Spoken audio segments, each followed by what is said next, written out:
Bon, Bedrat Hashem. Alors, donc, Bedrat Hashem, aujourd'hui, on va faire le Daf Yud Aleph de Masichet Pesachim. On a vu la Mishnah déjà, on a fait la Mishnah, je vais juste récapituler pour me remettre dans la Mishnah. On avait vu dans la Mishnah l'avis de Rabbi Yehuda qui avait l'air de nous dire qu'il faut vérifier le Hametz à trois temps, le soir du 14, le matin et à la 6e heure. Et Rabbi Meir, Chachamim plutôt, qui était en désaccord avec lui et qui disait que c'est seulement si tu n'as pas fait l'un que tu fais l'autre. Et après, même si tu n'as pas fait à l'heure du biour, donc à la 6e heure, tu pourras faire pendant la fête ou après la fête. Ça, c'est ce que la Mishnah nous disait. Et au final, la Gemara est arrivée à une conclusion, donc c'était sur ça qu'on s'est arrêté, que en réalité, Rabbi Yehuda, il est d'accord que tu vas pas vérifier et le 14 au soir, et le 14 au matin, et le 14 à midi. Mais c'est aussi seulement si tu l'as pas fait. Et la discussion entre Rabbi Yehuda et Chachamim, elle est surtout sur le fait de savoir est-ce qu'on va t'obliger à vérifier pendant la fête si jamais tu as oublié de faire la Bdikat Hametz avant la fête. Et quel est le problème de devoir faire la Bdikat Hametz pendant la fête? Parce qu'en réalité la Bdikat Hametz c'est pour te débarrasser du Hametz. Si tu l'as pas fait avant la fête, logiquement, on aurait dû te demander aussi de le faire pendant la fête. Alors pourquoi Rabbi Yehuda, merci beaucoup. Pourquoi Rabbi Yehuda lui, il vient et il te Rabbi Yehuda lui vient et te dit que tu ne devras pas faire la Bdikat Hametz pendant la fête. La Gemara elle te dit parce que Rabbi Yehuda il pense qu'il y a un risque que tu viennes au moment où tu fais la Bdikat Hametz, tu cherches ton Hametz, après tu t'oublies et tu prends le Hametz que tu as ramassé, que tu as trouvé, tu vas le manger. Donc si c'est avant la fête, bah, tu manges, il n'y a pas de problème. Mais si c'est pendant la fête, si tu manges, il y a un problème. C'est vrai. Alors, on en était là, donc là on en est 2 lignes avant la fin de la page. La Gemara va se poser la question, est-ce que vraiment Rabbi Yehuda il a ce genre de xéra, à savoir qu'un type qui est en train de faire la Bdikat Hametz, qui risque de venir à le manger au moment où il est en train de faire la Bdikat Hametz. D'accord? Surtout que le chidouche, comme il avait dit hier Nati l'autre, il avait bien fait la bonne remarque, c'était ce que Rabbanan vont penser, c'est que le type il est en train de chercher le Hametz pour s'en débarrasser, tu vas le manger, c'est dur. Effectivement Rabbi Yehuda il pense comme ça. Maintenant la Gemara va dire, est-ce que c'est vraiment l'avis de Rabbi Yehuda ou pas? Alors, Hazak.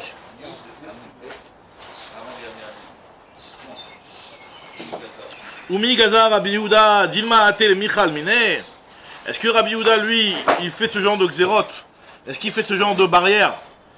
De t'interdire de faire quelque chose, donc en l'occurrence ici de faire la Bdikat Hametz, de peur que tu viennes à le manger. Pourtant on va te trouver d'un autre cas où Rabbi Yehuda aussi s'exprimait, et on voit qu'il n'a pas eu ce genre de problème. C'est quoi l'autre cas? Vehatnan, pourtant il y a une Mishnah. Alors là c'est une Mishnah dans Masichet Menachot. Là par rapport, on sait très bien que normalement, pour pouvoir manger la nouvelle récolte de blé, il faut qu'il y ait le Homer, le Korban, la Minchat Homer, qui soit offert. Donc le Homer, quand est-ce qu'on l'offre? Le Homer. Le 16 Nissan, le deuxième jour de Pessah. Deuxième jour de Pessah. D'accord? Donc tant qu'on n'a pas offert le Korban à Homer, on n'a pas le droit de manger de la nouvelle récolte. Donc si on mange la nouvelle récolte à ce moment-là, on transgresse le Issur de Chadash. Ce qu'on appelle le Issur de Chadash, ça s'appelle manger de la nouvelle récolte avant le Homer. Donc de nos jours, maintenant on n'a plus le sacrifice du Homer, on attend la date du Homer. C'est même une halakha lemaaseh que tu ne peux pas acheter de la farine en magasin si jamais Pessah n'est pas arrivé et que c'est la farine bien entendu de l'année en question.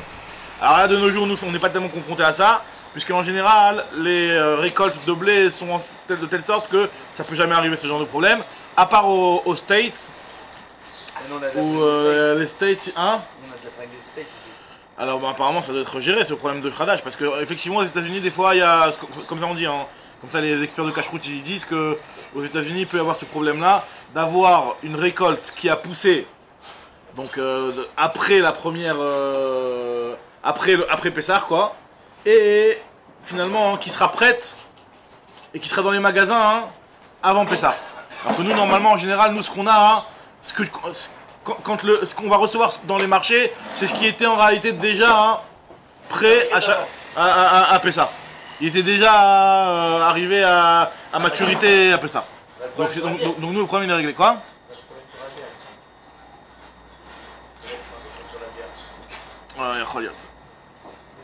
En tout cas, Nous dit la Gemara. Hein. Donc maintenant, voilà pourquoi je vous parle de ça. Parce que là, en l'occurrence, on sait très bien que la nouvelle récolte, on ne peut la manger que à partir du moment où on a offert le Homer. Alors nous dit la Mishnah, regardez ce que nous dit la Mishnah. Mishekara va Homer, à partir du moment où le Homer a été offert. Yotz'in ou motzi'im shuke Yerushalayim shem meleim kemar vekali. Veshelo birson chachamim. Divrei Rabbi Meir. Rabbi Meir nous dit que comme par hasard, juste après la moite de Pessah, juste après que le Homer ait été offert, tout de suite après, les chouk Yerushalayim, tous les supermarchés de Yerushalayim, ils étaient remplis de blé déjà tout pris. On dirait qu'ils avaient déjà ça en stock. Ils attendaient qu'on offre le Homer pour le mettre sur le marché. Et nous dit la Gemara que c'était pas chez le Birson Chachamim. Ça, c'était pas accepté par les... C'était quelque chose qui n'était pas, qui faisait pas l'unanimité au niveau des Chachamim. Quel est le problème? Le problème, c'est qu'en réalité, pour l'avoir préparé, il faut que tu sois, tu l'aies eu entre les mains le blé. Et donc il y a un risque que tu viennes à le manger. Donc tu t'as été mis à sec.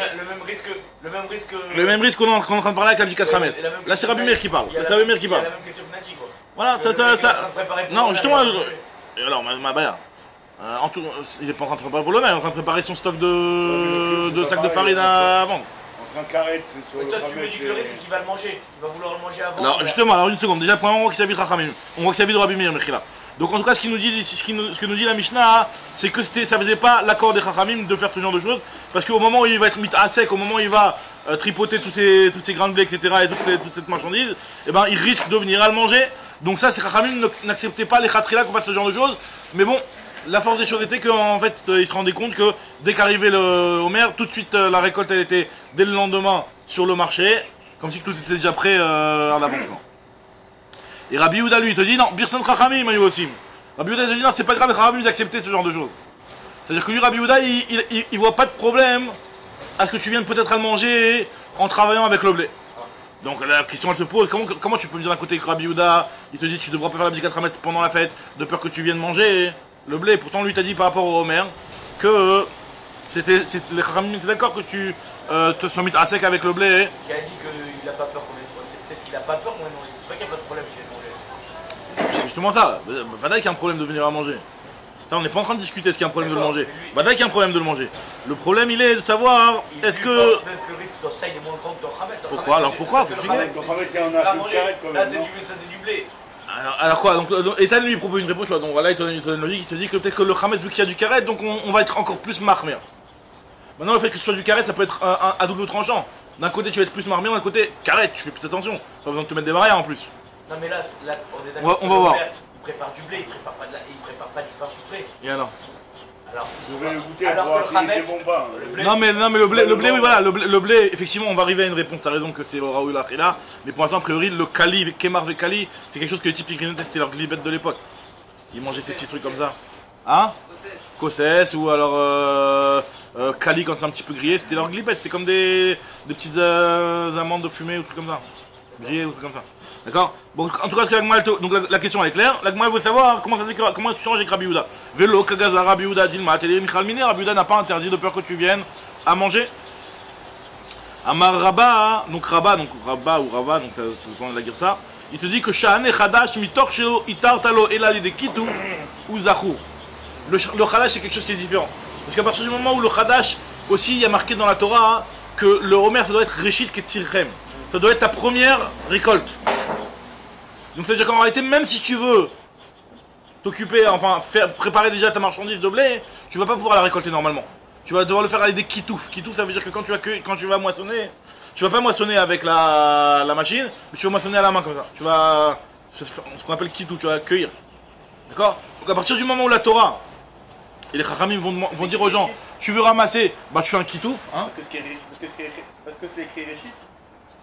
Qu'il faut pas en kitouf? Non, parce qu'il y a marqué Réchit, il y a marqué que le Homer, ça va être ton premier. Donc tant que tu n'as pas offert le Homer, même si tu veux pas le manger, mais tu veux juste être côté, tu peux pas, parce que ta première tira, ça doit être ce que tu vas offrir, ce que tu vas offrir sur le mise en tant que Homer. C'est comme tout. Mais kitouf on a le droit? Et Bekitouf t'as le droit. Bekitouf ça béchinouille, ça t'as le droit. Est-ce que t'as pas le droit? Hein? Tout est Réchit. Bekorum c'est Réchit, Tamoma c'est Réchit. D'accord alors. Khala c'est Réchit. Mais pareil, Ah non. Oui, mais pareil. Non, mais c'est pas le mot Réchit. C'est pas le mot Réchit. C'est Ketzir. Il y a marqué que le Homer doit être ton premier Ketzir. C'est-à-dire que ce que tu as le droit avant de prendre du blé du champ, mais tu dois pas le faire avec un katsir. Tu dois le faire avec une cueillette, c'est juste de prendre du katsir. D'accord. Et ça, c'est pas Vidirabanan. Et ça, ces choses-là, donc c'est une halakha qui est minatora, donc on apprend du fait qu'il y a marqué Reshit Ketzirchem. Tu dois... Si c'est pas Ketsir, il n'y a pas d'interdit d'Ichlal. Il n'y a pas d'interdit de cueillir. Après de le manger, c'est un autre problème. Bah d'ailleurs que tant que tu n'as pas offert le homer, tu ne pourras pas manger. Nous, ce qu'on est en train de dire là, c'est qu'à partir du moment où le type il va faire un chinouille dans la façon de moissonner, donc le type est en train de faire un chinouille, il risque pas d'oublier. Ouais, c'est un zikaron. À partir du moment où il va faire un chinouille dans sa manière de cueillir, donc c'est clair qu'il ne risque pas de venir à manger en cueillant, puisqu'il cueille bizarrement. Il va tout de suite te percuter que tu cueilles bizarrement. Pourquoi? Parce que c'est à cause du problème de Homer. Du Homer, tu ne peux pas manger, donc il risque pas d'oublier. Alors moi, tout de suite, la question, je dis, ok, je comprends bien pour la cueillette. La cueillette, tu fais un chinouille. Mais il y a marqué ici que tu as du kémar, tu as du kali. Le kémar, c'est quoi? C'est de la farine, donc il faut que tu les moulus, il faut que tu les tamises. Il y a des étapes avant d'arriver à du kémar. Et à ces étapes-là, quel chinouille tu vas faire? Le chinouille, tu me l'as dit par rapport au niveau du katsir. Alors, l'agma dit aussi qu'il y a une halakha midirabanan cette fois-ci, que tu devras faire un chinouille au moment de le nappage, au lieu de le prendre à l'endroit, tu le prendras à l'envers. Il y a quoi d'autre? Il y a la trina, aussi tu vas devoir, au lieu de le faire dans un moulin à vent ou à eau, tu vas le faire avec un moulin à main. Donc pareil, tu vas devoir faire des chinouilles à ces niveaux-là, ce que nous dit la Gemara tout de suite. Donc il y a des moyens qui vont te rappeler. Amarle Abaye Tinar Beshat Ksif, je comprends bien au moment de la cueillette. Maintenant, Trina Ve'arkada Maïka le Memar, au moment où tu vas moudre ou alors où tu vas tamiser, quel est le chinouille que tu vas faire à ce moment-là? La Gemara dit Alokashia, c'est pas une question ça, parce que Trina, le fait de moudre le blé, Berechaya Deyad, tu vas faire avec un moulin à main, au lieu de le faire avec un moulin à eau ou un moulin à vent. Et Arkada, et pareil pour le tamisage, Algabe Napa, tu vas le faire sur le dos du tamis, c'est-à-dire que tu vas faire un chinouille. Donc c'est pour ça qu'il y a un moyen de se rappeler, pour ne pas que la personne ait le risque de manger ce blé. Alors là, moi, je dis ok, mais voilà, je vais t'apporter une autre Mishnah dans Menachot aussi. Et là, Hadetna, voilà, il y a une autre Mishnah qui nous dit que Kotrin betashlachin vesheba hamakim. En réalité, la Mishnah dans Menachot, elle précise que cette interdiction-là d'être kotser, de moissonner le blé avant d'avoir pris le blé du Homer, avant d'avoir offert le sacrifice du Homer, c'est une interdiction seulement dans les champs où c'est potentiellement possible de tirer de ce champ-là l'orge qui va être utilisé pour le Homer. Parce que si c'est un champ qui est dans un endroit qui est dafouk, par exemple, un endroit Bet Hashlachim, c'est un endroit où quoi? Inondé, non? Inondé, exactement, ou dans des hamakim, dans des vallées, ou dans des choses qui sont vraiment des sales champs. Alors là, dans ce cas-là, vu que c'est pas Mina Moufrar, c'est-à-dire que c'est pas de la qualité top, donc tu évites de prendre de là-bas. Il y a une halakha de ne pas prendre des champs qui sont pas les meilleurs champs. Il a que ça, non mais le Homer, c'est pas chacun qui l'offre. Le Homer, il n'y en avait que un pour tout le Ham Israël. Le Homer, il n'y en avait que un pour tout le Ham Israël. C'est pas comme le compte du Homer qu'on compte chacun. C'était le Bedin qui était le représentant de tout le Ham Israël. Il allait dans un champ particulier, il prenait la meilleure cam et il l'offrait en tant que Homer. Maintenant on te dit voilà, donc c'est-à-dire que les champs qui sont dans les Hamakim ou Bet Hashlachim, les champs qui sont inondés, donc là ceux-là tu prenais pas de là-bas. Donc on te dit que de là-bas tu as le droit d'être kotser carrément. Tu peux même avant l'Homer être kotser, pas de les manger non. Mais tu peux moissonner normalement. Parce que c'est pas un endroit où tu es kotser. D'accord? Donc là, nous dit la Gemara, donc dans ces cas-là. C'est une fois par année Une fois par an, le Homer. Une fois par an. Le deuxième jour de Pessah. juste après Pessah. Le deuxième jour de Pessah. Là, au moment où on compte le Sfirat Homer, on commence le Sfirat Homer. Après Yom Tov. Pour le coup, pas chez nous, pour les autres Menachot, pour aller jusqu'à Paris, il n'y a pas besoin. Donc là, non mais là, carrément dans ces champs-là, il n'y a même pas besoin, même pour le côté. Alors c'est la Gemara elle se demande, je comprends pas. Alors si vraiment là-bas tu fais pas de chinouille au moment de la moisson, donc je comprends pas pourquoi ici Rabbi Yehuda il va pas te dire qu'il y a un risque que tu vas venir à te servir et à picorer au moment de la cueillette, au moment de la moisson carrément. Comme il n'y a pas de siman. Comme il n'y a pas de siman, tu risques de tomber dans le problème. En fait, on a plusieurs simanim. Hein? Tu dois pas faire cette. Non, on te dit qu'il a le droit, regarde. Et là, Adetnan, ce qui est marqué dans la Mishnah, Kotrin betashlachim, tu as le droit de moissonner normalement dans les champs inondés, Veshiba Hamakim et dans les vallées. D'accord? Donc betashlachim, ça veut dire c'est pas qu'il est inondé techniquement, mais c'est que c'est un endroit où il n'a pas besoin de temps. Il n'a pas. Voilà. Non, c'est pas que la camelle est pourrie. C'est que betashlachim, c'est un endroit où il n'a pas besoin que tu viennes l'arroser. Il suffit avec le. Comme ce qui est marqué dans le début de Moed Katan. D'accord, mais alors c'est quoi le problème? Je comprends pas pourquoi il est. T'as mis la Moufra. Généralement, c'est pas de la bonne cam, c'est tout simplement. Il n'y a pas de. Je peux pas comprendre pourquoi il doit quand même faire un chien. Non, lui, non, justement, on se pose la question. Pourquoi il y a marqué que tu peux cueillir sans chinouille, alors qu'il y a un risque, si tu vas venir sans chinouille, bah tu risques de venir à picorer, à manger un petit peu. Et ça sûr de manger un petit peu. Ouais, c'est un saut. Parce que t'es avant le Homer. Alors c'est vrai que ce que j'ai dit, c'est que c'est vrai que tu peux pas apporter le Homer de là-bas, mais tu ne peux pas non plus en manger avant le Homer. Ça fait partie de l'interdiction de manger avant le Homer. Alors ce qu'on nous dit ici, avalo gotchim, donc kotrim betashtarim, tu peux faire une ktira, tu peux donc moissonner. Avalo gotchim, mais tu ne peux pas faire de gadish, tu ne peux pas faire de gerbe. Tu vas pas faire de gerbe. Donc là, dans ce cas-là, on se pose la question, comment. Et en plus, Okimna qui Rabbi Yehuda, là-bas, la Gemara, elle a interprété que cette Mishnah-là, elle allait comme Rabbi Yehuda. Donc on s'en sort pas avec notre Rabbi Yehuda, notre Mishnah. Maïka la Memar, qu'est-ce que tu vas me dire? Alors la Gemara ne dit pas exactement pourquoi on a interprété cette Mishnah comme Rabbi Yehuda, mais en tout cas, elle nous dit que c'est un fait que là-bas, dans Masechet Menachot, on a interprété cette Mishnah-là comme Rabbi Yehuda. Donc comment ça se fait que, ici, enfin là-bas plutôt, Rabbi Yehuda, hein, il n'a pas de problème de venir à manger au moment où tu vas moissonner. Là, c'est pour ça qu'Abaye, il te dit non. Le khalash, c'est un petit peu différent. Et à l'inverse, un petit peu de la logique de dire que le. Enfin, ça rejoint un petit peu. Et là, Abaye, khadash badilmine. Chametz lo badilmine. Le khadash, les gens, hein, ils savent que le khadash, on se sépare de ça. Tandis que le chametz, les gens ne se séparent pas du chametz. Le chametz, ils en mangent toute l'année. Donc, il faut comprendre exactement quelle est la différence. Une seconde, exactement. C'est vrai que le khadash, je dis, le blé, tu vas le manger toute l'année. Mais le khadash, c'est quelque chose que les gens, ils savent très bien que cette période-là de l'année, de telle date à telle date, on sait très bien que le blé, n'importe quel blé, on le mange pas. Tandis que le chametz, c'est pas la même chose. Tu peux manger du blé, mais attention, pas en chametz, qu'en matzah. Donc le blé, t'es moins séparé au moment du chametz, t'as pas vraiment une barrière que tu t'es mis dans ton esprit. Le blé, catégorique, c'est non. Donc là, c'est vrai que non, c'est sûr qu'il y a une barrière. C'est vrai que le chametz, il y a une barrière, comme ce qu'il a dit Ethan par rapport au fait que c'est carrette, qu'on se met des barrières par rapport au chametz. Mais en tout cas, quand tu te dis comparé au khadash, dans le khadash, les gens ils sont plus badil, ils sont plus séparés. Peut-être parce qu'aujourd'hui, pas du tout. Le khadash, je le sens. Le khadash, tu vas demander, les femmes elles vont te casser la tête sur du khametz, sur le khadash, elle va te. Donc, ce que je veux dire, les gens ils sont plus aujourd'hui. Ah oui, parce que c'est une halakha qu'on rencontre moins, c'est la halakha de khadash. Ouais. Le khadash, on est d'accord que l'interdiction c'est pour l'agriculteur, enfin entre guillemets, celui qui va être côtière. Non, l'interdiction de côtière c'est pour ceux d'agriculteurs, mais l'interdiction de manger après ça vient n'importe qui. Si par exemple il y a un champ d'un goy, que le goy donc il a moissonné, il a fait tout ce qu'il avait à faire, et tu vas toi au supermarché que tu vois une bouteille de bière ou alors un petit 1 kilo de kémar qui est encore khadash, il y a un problème. Donc, imaginons qu'aujourd'hui, il y a un type qui vient avec une start-up, il te dit ouais, tu plantes le blé, il pousse en 5 minutes. Et tu le plantes aujourd'hui, tu n'auras pas le droit de manger le blé, il faut attendre Pessah.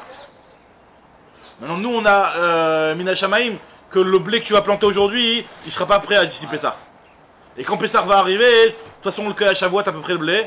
Et donc à Pessah, le Homer de Pessah, il va rendre moutard tout ce qui est déjà sur pied. Donc il n'y a pas de problème. D'accord. C'est l'orge et le blé ou c'est que l'orge? Toutes les récoltes, toutes les C'est pas céréales. que l'orge. Tous les salachim des Gataga. Alors on y va. Maintenant la Gemara continue. Mais c'est l'orge qui nous le. C'est l'orge qui nous voulait pas. Voilà, exactement. Non, pas le riz. Pas le riz. Le riz, non.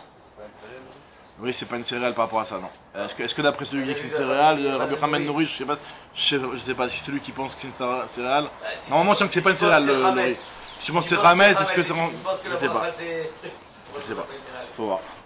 En tout cas, nous dit la Gemara ici que la différence entre le blé et le. Alors, la différence entre le Khadash et le Chametz, c'est que dans le Khadash, on est plus réticent et donc on risque moins de venir à le manger. Alors la Gemara elle dit Amarava, des Rabbi Yehuda Kashia, des Rabbanan lo Kashia. Elle dit je comprends pas, tu t'es posé une question sur Rabbi Yehuda et ok, tu m'as donné une réponse. Ok. Donc tu as posé une question sur Rabbi Yehuda, d'un côté Rabbi Yehuda il pense que tu risques de manger le Chametz au moment de l'abdika, et d'un autre côté Rabbi Yehuda qui pense que tu risques pas de manger le blé au moment de la cueillette. Tu m'as répondu ce que tu m'as répondu, différence entre le Khadash et le Chametz. Mais aussi n'oublie pas qu'il y a une contradiction dans la vie de Chachamim et Rabbi Meir ici. C'est que le Chachamim, qui en l'occurrence ici ça va être Rabbi Meir dans la Mishnah, d'un côté on a Chachamim qui nous dit que tu risques pas de venir manger le Chametz au moment de l'abdika Chametz, et d'un autre côté il y a Chachamim, il y a Rabbi Meir, Mechila, qui représente un petit peu Chachamim, qui nous dit que par contre par rapport au Homer ne va pas le cueillir chez l'Obirsen Chachamim. Ça, c'est pas, c'est chez le version Chachamim, le fait qu'ils aient cueilli le blé et qu'ils l'aient préparé avant Pessah. On avait dit dans la Mishnah, qu'on a rapporté juste avant, on avait dit que le lendemain du Homer, c'était sur les marchés, il y avait des tonnes de farine et de blé. Et ça, c'était selon. Et Rabbi Meir a dit que ça, les Chachamim n'étaient pas d'accord de faire ça, parce que au moment où tu allais préparer ton blé, tu risques de venir à le manger. Alors pourquoi Chachamim ici te dit que tu as le droit? Mais comment il peut Enfin, sinon, invite Chachamim. Ouais. Mais comment il peut avoir une rentabilité s'il faisait toi avec Chinois, quoi? Quel intérêt le mec qui est l'agriculteur de se dire parce que je vais aller vendre au marché, alors je vais tout faire Parce qu'il y a des temps morts, il y a des périodes où il n'y a rien à faire. Tu te dis même avec un chinois, il prend plus de temps, mais au moins tu es déjà tout prêt. Au moins tu arrives le lendemain où tu peux commencer à vendre, tu vends la cam. Ouais, c'est. J'imagine qu'il le fait que si c'était rentable, Kamouvan, bien sûr. En tout cas, la Mishnah elle te dit, elle s'étonne aussi sur Rabbanan, Rabbi Uda Kashia, des Rabbanan le Kashia. L'agma dit ok, des Rabbi Uda le Kashia, qui est Shaninan, comme on a répondu. Maintenant, des Rabbanan Nami le Kashia, il n'y a pas non plus de question. Parce que, ou Atzmo Mechazer Alav les Sorfo, Michal Ka'achal Mine. Lui-même, il est en train de rechercher le Hametz pour s'en débarrasser. Je crois qu'il va venir à le manger. Il sait que là, ce qu'il est en train de faire, c'est de chercher le Hametz. Donc l'argument qu'on avait fait, le fameux argument qu'on avait eu au départ, que la raison pour laquelle Chachamim, lui, il te dit qu'il n'y a pas de risque que tu viennes à manger dans le Hametz, c'est spécifique au Hametz. C'est vraiment uniquement dans le Hametz, parce que tu es en train de chercher pour t'en débarrasser du Hametz. Donc tu crois que tu risques de venir à le manger. Donc c'est clair que non. Rabbi Uda, il n'a pas ce... Rabbi Uda, il n'a pas cette logique-là. Ravashi, donc d'après Rabbi Uda, le type met tête en l'air un petit peu, des fois il sait pas ce qu'il fait. Il est en train de chercher du Hametz certes, mais bon, au bout de 1 heure, 2 heures de recherche, il sait plus ce qu'il fait. Il sait qu'il cherche du Hametz, mais il est un petit peu dans les vapes, il voit un petit truc qui le tape direct. Peut-être aussi que la tentation elle est plus forte que Peut-être que la tentation, c'est-à-dire que même, je veux dire que même Bémézid, quoi, même le type en étant conscient, il risque de... Ouais. Le risque de tentation du Hametz, on voit qu'il est très très fort sur plein de trucs qu'on a vu au début. Ouais, c'est pas seulement la tentation, c'est aussi la gravité du Hametz qui vont faire que les Khamim vont te mettre des barrières. Ouais, c'est les deux qui jouent, t'as raison. Maintenant, on dit la Gemara, Ravashi, Ravashi lui te dit, il veut essayer de proposer une réponse Ravashi, la Gemara va tout de suite la réfuter cette réponse-là, mais en tout cas, il la propose. Des Rabbi Uda Lokashal, pour résoudre le problème dans Rabbi Uda, c'est que finalement, le blé qui est cité ici, Kemar ve Kalitnan, on parle de blé et de Kali, c'est de la farine grillée. Et cette farine grillée-là, elle n'est pas mangeable. Et donc, vu qu'elle n'est pas mangeable, c'est pour ça que Rabbi Uda il te dit qu'il n'y a pas de risque que tu viennes à manger, puisque c'est pas mangeable. Alors, ça m'a dit que cette réponse de Rabbi Uda là, elle est Bedouta. Ah, des Ravashi Bedoutahi. Alors quand on dit Bedouta, ça veut dire que c'est n'importe quoi. Alors quand on dit que c'est n'importe quoi, ça veut pas dire forcément que le Chacham il l'a forcément dit, mais ça veut dire que l'élève qui a rapporté cette chose-là au nom du Chacham, c'est pas possible que ce Chacham là il a dit chose pareil. Alors soit Bedouta, Bedouta c'est la chaîne Badou, il s'est inventé ce que tu me racontes, ou alors Berouta, il y en a qui disent c'est pas Bedouta avec un dalet mais avec un resh, Berouta c'est une la chaîne bar, c'est-à-dire que c'est quelque chose qui vient de l'extérieur, ça vient pas du Betamidrash, ça tient pas la route ce que tu me dis.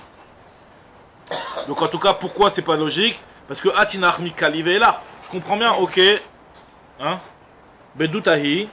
Hatinach Mikali Ve'elach. Meikara Ad Kali. Maikali Memar. Je comprends bien. Après, une fois que tu as rendu Kali, après c'est vrai qu'elle n'est pas mangeable tant que tu n'as pas fait la préparation, de l'avoir préparée, etc. Il y a un préparatif, tu vas pas la manger de nature comme ça. Mais avant ça, comme tu as dit, le Kosesrita, il mangeait du blé normalement, etc. C'était mangeable cette partie-là. Donc ok, je veux bien qu'à partir du Kali, c'est plus mangeable. Mais pour arriver jusqu'à l'étape du Kali, faut bien qu'il ait eu affaire à ce blé-là. Et pendant ces étapes-là, il y avait un risque. Avant le Kali, c'était mangeable? C'est mangeable, ouais. Le blé nature, on n'en mange pas tellement. Mais le blé nature, c'est mangeable. Le Kali, c'est pas mangeable? Kemar, c'est pas mangeable? Et le Kali, il y a des Kali qui sont pas mangeables, ouais. Il y a des Kali qui sont mangeables, c'est comme des glibettes. Il y a des Kali qui sont pas mangeables apparemment, ouais. D'accord. En tout cas, très bien. Ça arrive souvent ce Bedouta là? C'est rare. C'est dans Shabbat, on l'avait déjà vu une fois. Parle quand même, c'est un Mickey. Ah? C'est Ravashi qui parle. Ouais, c'est ça, mais c'est vrai que je te dis que quand on te dit que Bedouta, c'est que c'est un élève qui va me rapporter quelque chose de n'importe quoi. Comment dans. Qui dit Bedouta sur Ravashi, dit sur le type qu'il a rapporté. C'est ça. Moi, je crois qu'il y a un Rachid dans Shabbat, je crois qu'il va rapporter ici. Bref. En tout cas, Veritema, alors la Gemara te dit si tu vas me dire que les premières étapes tu les fais béchinouille, donc tu risques pas de manger. Veritema les des kitouf, qui est des rava, comme tu as répondu rava. Alors la question va se poser encore une fois, hein, sur les bet hashlachim et les hamakim où là-bas tu pouvais cueillir normalement, donc là-bas il y a un risque. Alors, et là, Kotrim, Bet Hashlachim, Shebe Makim, Okimna, Kirabi Yehuda, Maïka les Memar. Qu'est-ce que tu vas me répondre pour ces cas-là où tu peux cueillir normalement? Alors on a dit forcément Ravashi c'est faux ce qu'on a rapporté en son nom. Et là des Ravashi, Beddoutaï, ce qu'on a rapporté en nom de Ravashi, c'est Beddouta, c'est pas valable. Très bien. Alors, il y en a qui disent, ouais, tu vois, de côté, dans le Mesurat Hashas, sur le mot Beddouta, il rapporte un pirouche qui est marqué dans le Harour. Le Harour, c'est un petit peu les Avdil, les Avdalot, mais c'est le Larousse de l'époque, quoi. Le Harour, c'est le dictionnaire. C'est-à-dire qu'il prend les termes et qu'il les explique. Et sur le mot Beddouta, hein, le Harour, il explique, il te dit que voilà, il te dit que ça vient du mot bar, donc Berouta.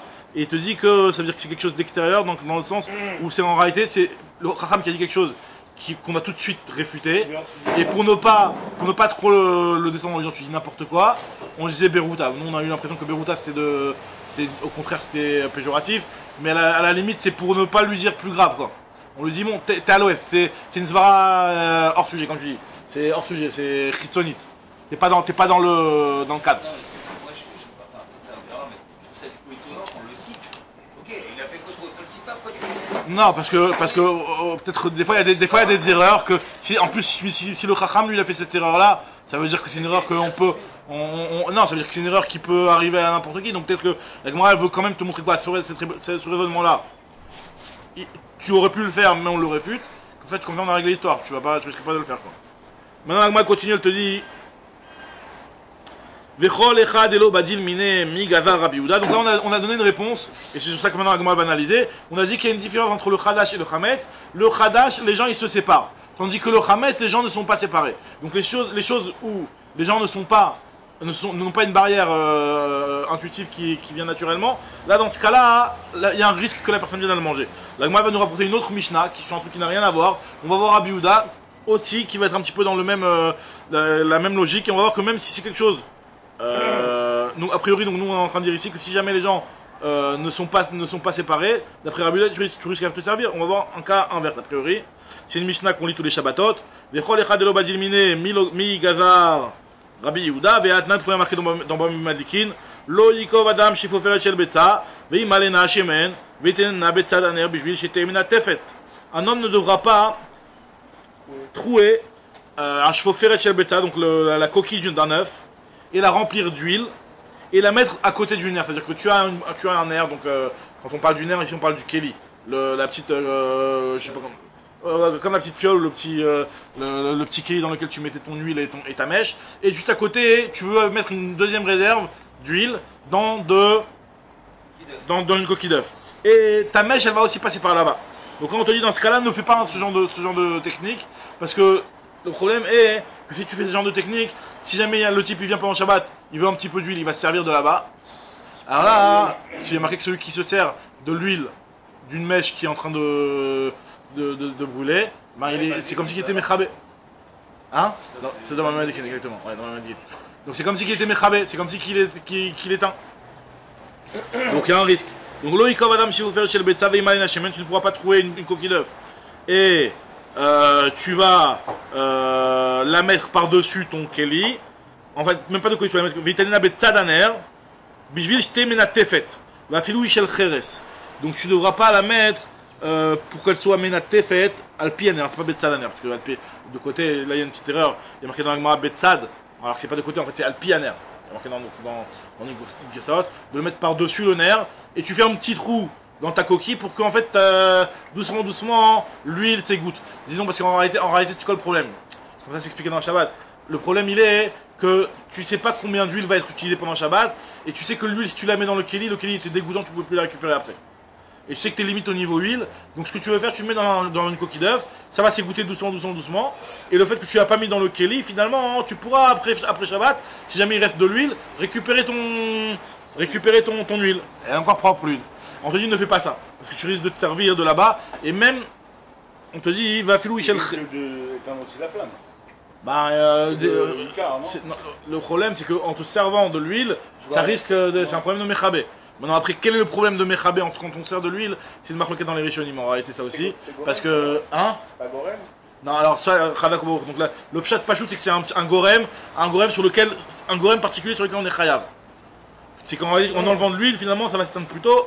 Pourquoi ce Gorem là on est Chayav plus que les autres? C'est une Souga, il y a un roche dans Betsa, c'est une grosse Souga. Maintenant, il y en a qui expliquent qu'en réalité, au moment où tu prends de l'huile, la flamme, elle est un petit peu moins puissante. Même si finalement, c'est parce qu'en réalité, quand la mèche, elle est en train d'absorber de l'huile, elle fait bouger un petit peu toute la masse d'huile qu'il y a dans le verre.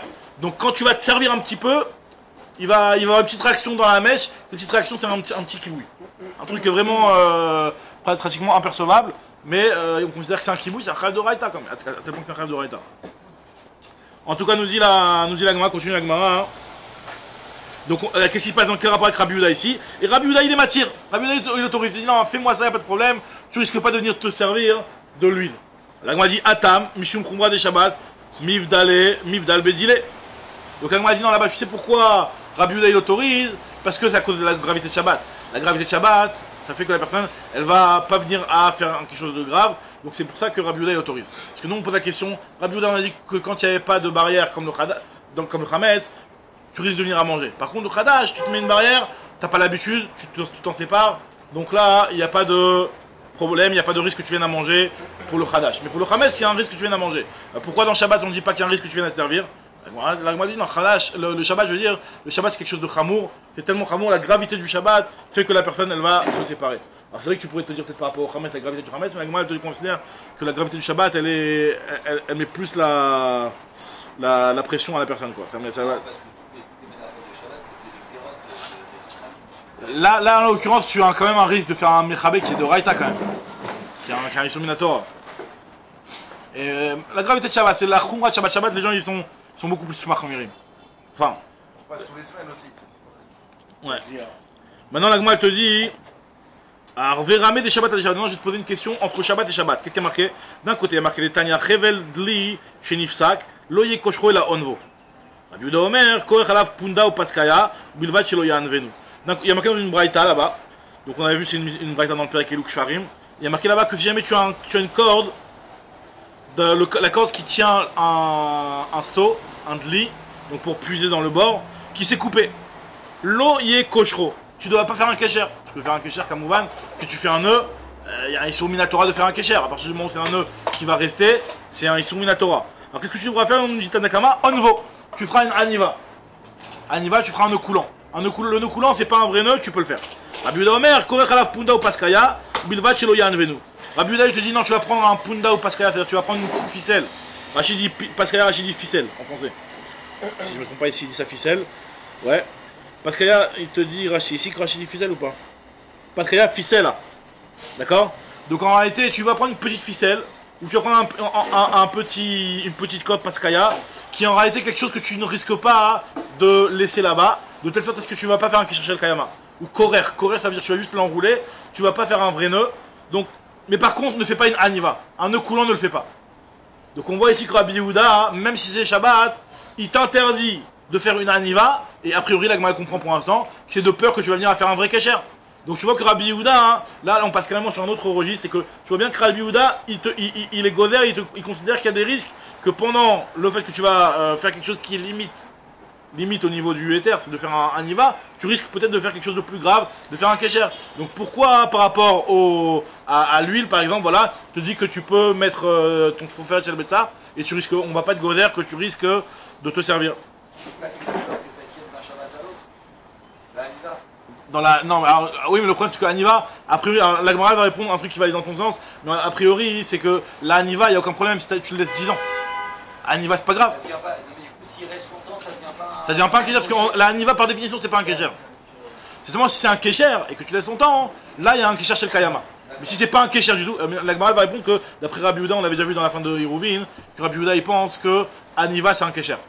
Donc ça va être ça la réponse. Je nous dis la réponse tout de suite ici. La Gemara dit Rabbi Yehuda, Kashia, de Rabbanan, Mechila. Kashia de Rabbi Yehuda, Kashia de Rabbanan. Donc ici, a priori, les avis sont inversés. Donc il y a une tira aussi bien sur Rabbi Yehuda que sur Rabbanan. La Gemara te répond que des Rabbanan, le Kashia. Pourquoi dans Shemen, les Chachamim ont dit que c'est interdit, alors que dans le fait de faire une Aniva, les Chachamim n'ont pas interdit? Il dit parce que Shemen, Michlaf, de l'huile qui est sur un bougeoir, ou de l'huile de côté, les gens ils risquent de s'embrouiller.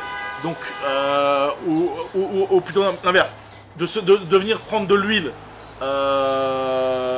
comme ça, les personnes risquent d'oublier, de se servir, et donc ça risque facilement de faire un Issour d'Oraïta. La personne qui en va avoir de l'huile qui est mise sur le cheveu ferret chez le Betsa, elle risque de se servir. D'accord? Donc tandis que Aniva Bekshira, l'Omichlaf, les gens ne vont pas venir à faire de confusion si jamais on lui autorise à faire une Aniva, à dire qu'on va faire un Kesher. Les gens ils savent très bien, si on t'a autorisé une Aniva, c'est qu'on t'a autorisé qu'une Aniva. C'est pas la logique de dire qu'il faut s'embrouiller sur lui, il voit bien qu'il y a une mèche. Non, parce que sur lui en réalité c'est quoi l'idée de l'huile? Il veut dire que Rami ont dit que ne mets pas le chauffage chez le médecin de peur que tu vas venir à te servir de l'huile. Pourquoi alors, tu dis ça les gens risquent de s'embrouiller. De l'huile, dans de l'huile, le risque de venir à s'embrouiller et à se servir. Nous, ce qu'on a pas Il va se dire que de la même façon. De l'huile qui est là-haut, là où il y a la mèche. Exactement, le type va Tu dire. vas t'embrouiller en voyant une mèche allumée, tu vas quand même t'embrouiller. Exactement, le type va dire de la même façon que tu m'autorises à prendre l'huile qu'il y a dans mon garde-manger, bah tu vas m'autoriser à prendre. Pourquoi j'aurais pas le droit de prendre l'huile qui est par-dessus le bougeoir? Quel est le problème? Le type il risque de s'embrouiller, il dit de l'huile là, j'ai le droit de le prendre. Non, le problème c'est par-dessus celui qui est au-dessus. Exactement. Du bougeoir. Exactement. Donc c'est vrai qu'à On a des causères au-dessus du bougeoir. de ne pas. Du bougeoir. Non. Il va raccourcir aussi le temps. Exactement, non mais attends une seconde. Bon, ce qu'on a dit c'est que on a dit que tu n'as pas le droit de faire ce système-là, de mettre le chauffeur HLBSA au-dessus de lui.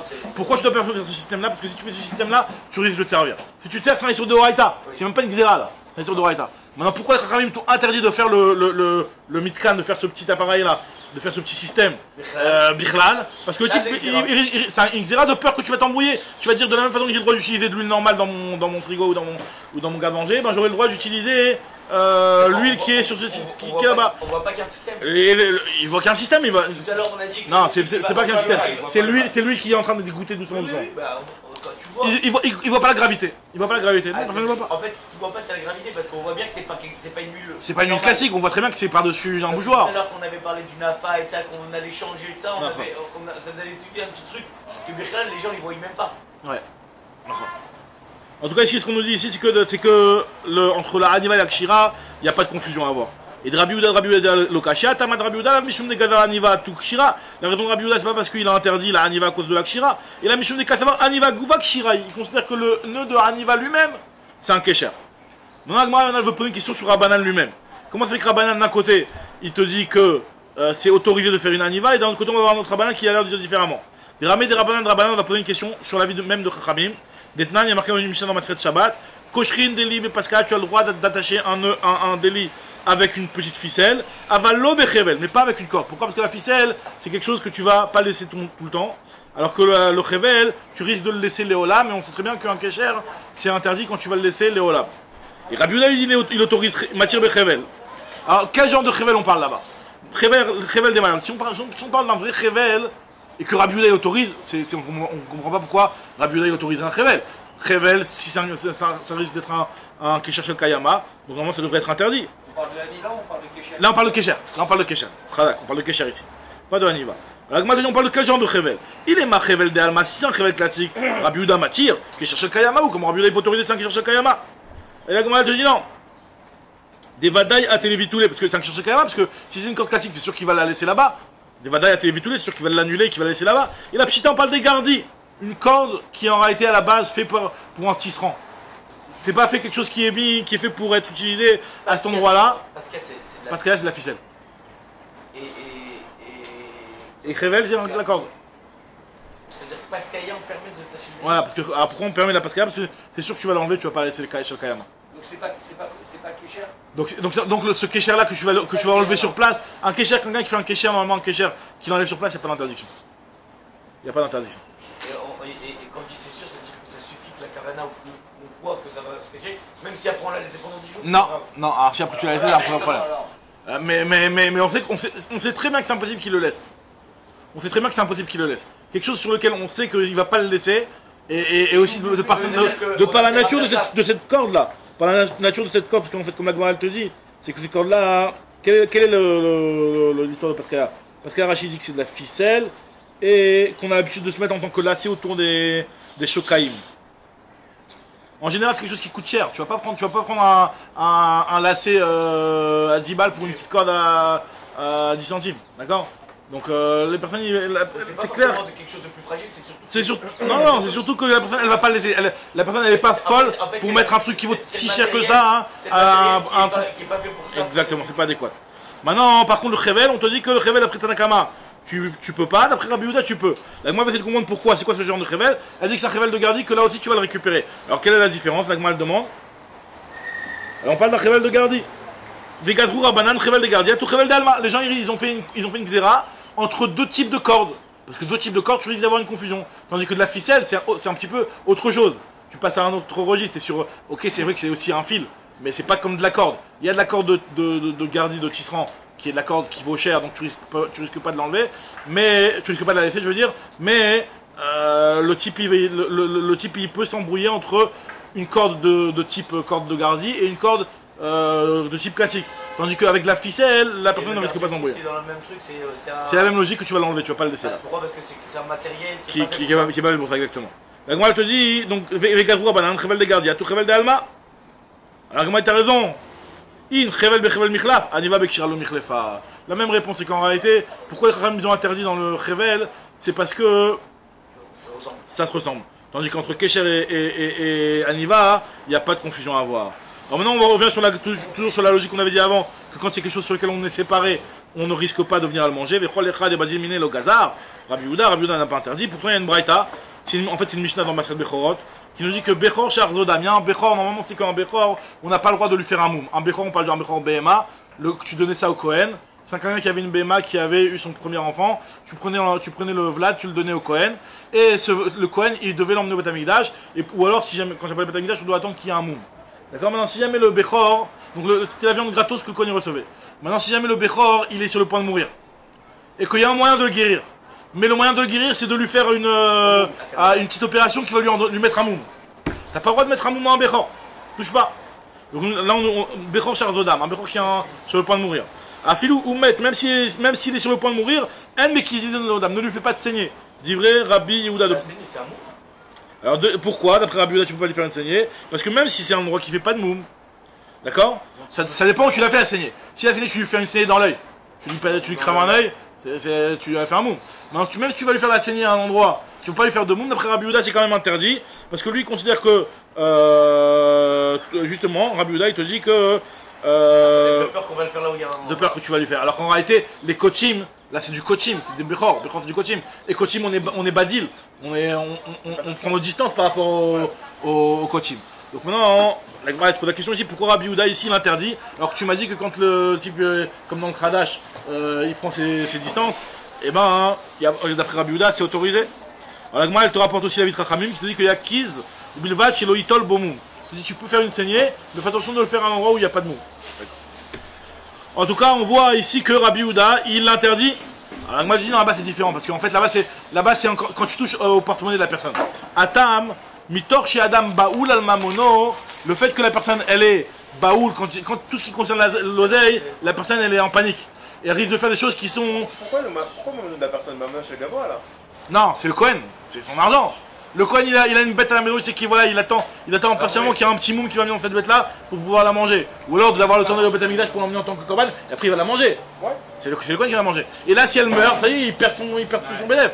Donc là, c'est Baoul à Mamono, le type il est en panique. Donc Isharit les tu autorise à le faire à un endroit sans moum, il risque de le faire même à un endroit où il y a un moum. Isharit les bim comme chez Notim Bomoum, Atel les Mebad bim comme chez Otim Bomoum, il risque de le faire à un endroit où on fait un moum. Et Rabbanan, je dis Kol Sheken et Ido Sharit les Kla la Tel Mebad. Rabbanan, eux ils te disent qu'on va quand même lui autoriser parce que c'est un petit peu Dibra qui négative etc. chez la dame.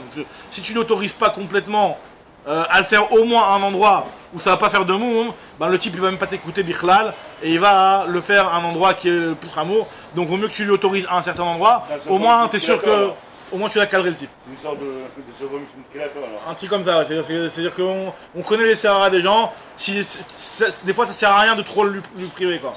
Si tu le prives trop, ben il risque de faire même les choses qui sont plus graves. D'accord? Alors on te dit ici. Si tu le bloques, il va te dire, il va te trouver une magouille quoi. Alors maintenant, voilà, la Gemara elle revient sur ce qu'on a dit. Maintenant, la Gemara elle revient sur le dernier point qu'on vient de dire, à savoir le point de Adam Baoul al Mamono. Que quand un type il est en panique par rapport à son mammon, il risque de faire tout et n'importe quoi. Et donc, dans ce cas-là, on interdit. Oumi Amrinan Rabbi Yehuda Adam Baoul al Mamono. Est-ce que d'après Rabbi Yehuda, lui, il est d'accord avec cette interdiction-là de Adam Baoul al Mamono? Pourtant, il y a marqué dans une Mishnah, Ve'atnan, c'est une Mishnah. Adam Baoul, c'est-à-dire qu'un homme il est en panique. Baoul, c'est-à-dire il est bébé hala, il est en panique, il Comment tu dis? Nivral, ouais, il est Il est perturbé. perturbé, il perd ses moyens. Il perd ses moyens, stressé. Pas stressé, perturbé. Nivelle, c'est. Il devient ouf. Il devient ouf. Alors en tout cas on te dit, Vatnan, pourtant Rabbi Yehuda il te dit, Vatnan Rabbi Yehuda Omer, En mekar din abehema biyom tov, mipene sheotse chabura.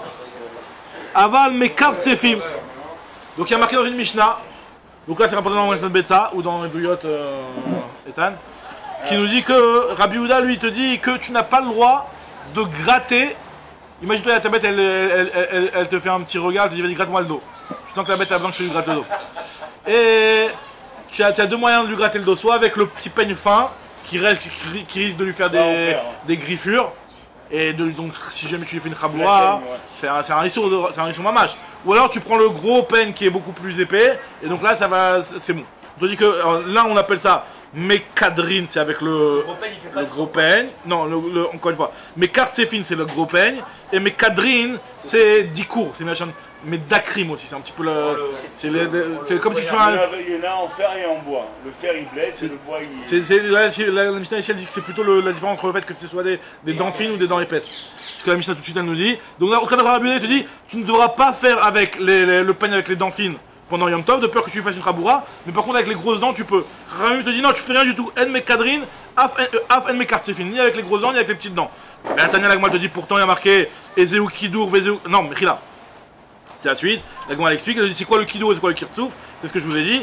Kidour Ktanim, Vosin Chaboura.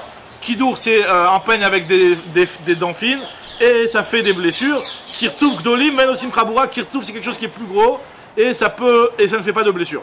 Alors la Gemara dit tu vois bien que Rabbi Yehuda il t'interdit les choses, même la chose. Rabbi Yehuda il autorise Mechila, même si c'est du mammon. Là on parle d'une BMA et que sa BMA si jamais tu lui fais pas ça, je sais pas ce qui peut lui arriver à la BMA. Elle peut se vénère, je sais pas ce qui peut se passer. Là, il a parlé. 100% de ça, non. Ah, c'est quoi? C'est 100% de ça qu'on permet, non. 100% de ça, exactement. Donc moi, je te dis, t'as raison.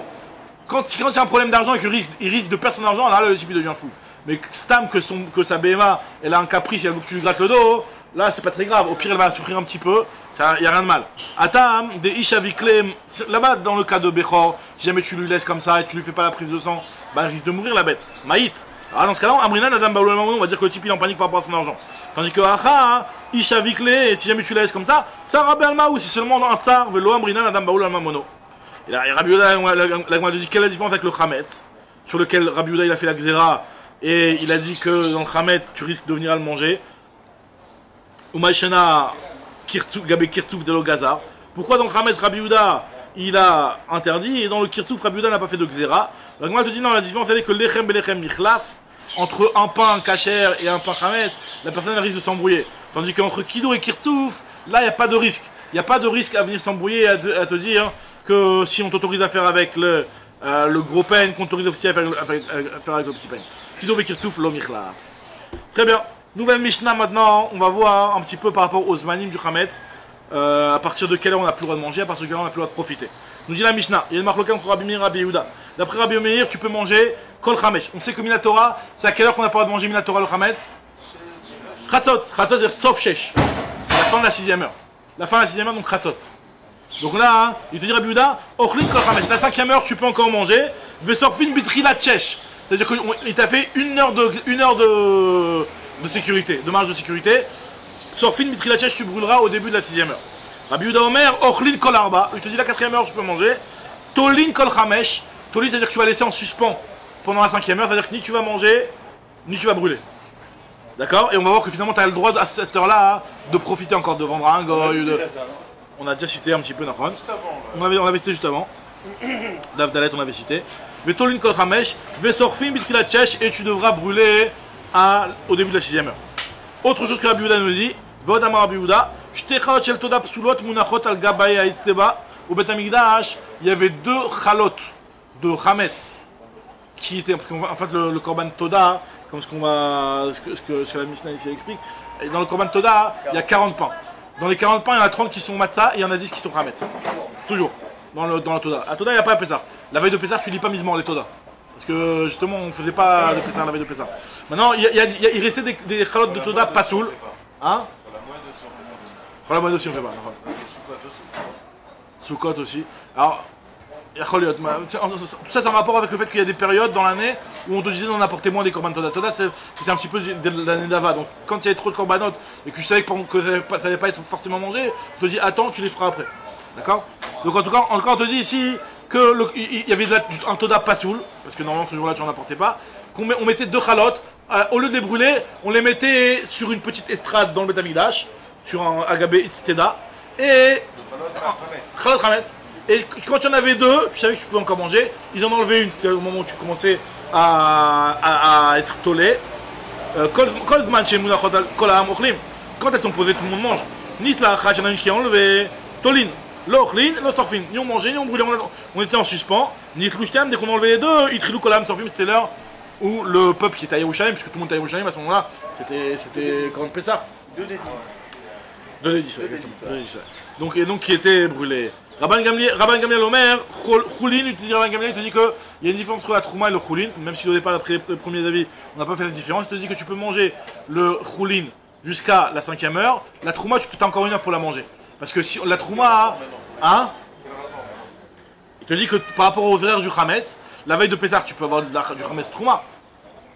D'accord? Si jamais tu as un morceau de pain qui est trouma, par exemple, ou chala, ou peu importe, et ben dans ce cas-là, hein, tu auras le droit de le manger 1 heure de plus. Pourquoi cette distinction? Pourquoi pour le Kohen, voilà, pour le Kohen ou pour celui qui peut manger ce Kodesh là. Pourquoi cette distinction?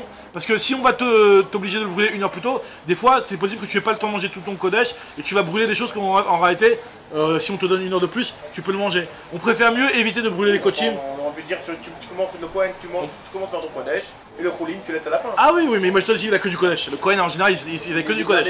Et t'en as plein, on te laisse 1 heure de plus pour pouvoir le manger pour ne pas brûler ça. T'as le droit de brûler, tu dois brûler du Kodesh. Tu dois brûler, à ce moment-là, tu devras le brûler le Kodesh. Et on va voir même dans la Mishnah plus loin, hein, que tu pourras même le brûler de certaines manières, ou peut-être tu crois que tu peux pas le brûler avec des trucs tmeim, etc. Tu peux brûler, il faut se débarrasser du Hametz. Alors on va terminer sur ça. Tnanatam. Il y a une Mishnah là-bas dans Masichet Sanhedrin. Une Mishnah dans Masichet Sanhedrin, on sait que lorsque on devait vérifier le témoignage de 2 témoins, on leur posait des questions. On faisait une petite Hakira. Drisha ve Hakira, il y a marqué. On faisait une petite enquête. Donc les questions, on lui disait quel jour ça s'est passé. Donc si le type il te dit c'est passé lundi, l'autre il te dit mardi, c'est bon, laisse tomber, on va un peu plus loin. Maintenant il y a des questions qui étaient plus pointues un petit peu par rapport à quelle heure ça s'est passé. Et les types à l'époque ils n'avaient pas de montre, ils ne savaient pas exactement c'était quoi les horaires, ils se basaient par rapport au soleil. Donc il y a des fois où même s'il y a une marge d'erreur, l'un il va dire que c'était à la 3e heure, l'autre va dire que c'est à la 4e heure, c'est pas grave. Les types ils s'embrouillent entre la 3e et 4e heure, que le soleil soit là ou là, les types ils s'embrouillent. D'accord? Par contre entre la 3e heure ou la 8e heure, là ça n'a rien à voir. Là le soleil il est là, l'autre c'est le coucher du soleil. Donc c'est pas la même chose. Donc là il y a une embrouille. Donc là, la Mishnah dans Masichet Sanhedrin elle t'explique exactement dans quel cas on croit les témoins, dans quel cas on les croit pas. Et justement c'est pour voir un petit peu par rapport à notre histoire de Hametz, pour comprendre exactement à partir de quand on risque de s'embrouiller dans les horaires. Alors Tnana t'as une Mishnah dans Sanhedrin qui nous dit Echad omer bishnaim bachodesh vechad omer bishlosha. Il y en a un qui vient et qui te dit c'était le 2e jour du mois, il y en a un qui dit c'était le 3e jour du mois. Les deux ils te disent que c'était un lundi, mais l'un il te dit que c'était le 2 qui se lève, l'autre il dit que c'était le 3 qui se lève. Moi je te dis, Elutan Kayemet, leur témoignage est encore valable. Ah pourtant l'un il a dit le 2 du mois, l'autre il a dit le 3 du mois. À partir du moment où ils ont dit le même jour de la semaine, et que des fois c'est possible que l'un il n'est pas au courant, hein, que le mois d'avant il était de 30 et il n'était pas de 29, d'accord, ou l'inverse. Donc c'est pour ça qu'il peut y avoir cette différence là, donc tu les crois. Maintenant, chez Zeyoda Beibro Shechodesh, Zeyoda Beibro Shechodesh, il y en a un qui est au courant que le mois il a été Meoubar, l'autre il n'est pas au courant. Maintenant, Echadomer Bishlosha, Echadomer Behe, et Doutan Betel. Il y en a qui dit que c'est le 3, il y en a qui dit que c'est le 5. 2 jours de différence, c'est pas bon, donc leur témoignage il est annulé. Parce que toujours on va essayer, ce qui est important, dans des témoignages là, on parle de témoignages sur un meurtre. Donc c'est-à-dire que si jamais le témoignage il est validé, on va tuer quelqu'un. D'accord? Il y a quelqu'un qui a commis un meurtre, si jamais le témoignage est validé, on va rendre Chayav Mita quelqu'un. Il y a toujours un principe, Silou et Taïdar doit trouver tous les moyens pour sauver le criminel. La Torah te dit que tu dois sauver le criminel. Essaye de tout faire pour ne pas tuer, pour ne pas être amené à rendre Chayav Mita. Donc là, on essaie de les sauver au maximum, mais dans un cas où il y en a un, il dit 3, il y en a un, il dit 5, donc tu ne peux pas sauver. Maintenant, par rapport aux horaires, maintenant. Echad Omer Bishte Shaot, Vechad Omer Beshalosh, Shaot, entre la 2e heure et 3e heure, et Doutan Kayemet. Echad Omer Beshalosh, Vechad Omer Bechamesh, et Doutan Betela, dit Rabbi Meir. Donc entre 3e heure et 5e heure, d'après Rabbi Meir, il n'y a pas de confusion à avoir, donc leur témoignage il est annulé. Si il y en a, il dit à la 3e heure, il y en a, il dit à la 5e heure, c'est pas possible qu'ils se soient embrouillés. L'Agma va expliquer juste après. Rabbi Yehuda, il te dit, Edoutan Kayemet, leur témoignage est valable. Echad Omer Bechamesh, Echad Omer Besheva. Par contre, il y en a qui est à la 5e heure, où le soleil, il est du côté ouest, et l'un, il dit Besheva, quand le soleil, il est de l'autre côté, dans le côté ouest. Alors, Echad Omer Bechamesh, Echad Omer Besheva. Et Doutan Betela, leur témoignage, il est annulé. Pourquoi? Parce que chez Bechamesh, Chama Bemizra, ou Besheva, Chama Bemarav. À 7h. Chadal Gomera, demain on reprend la suite.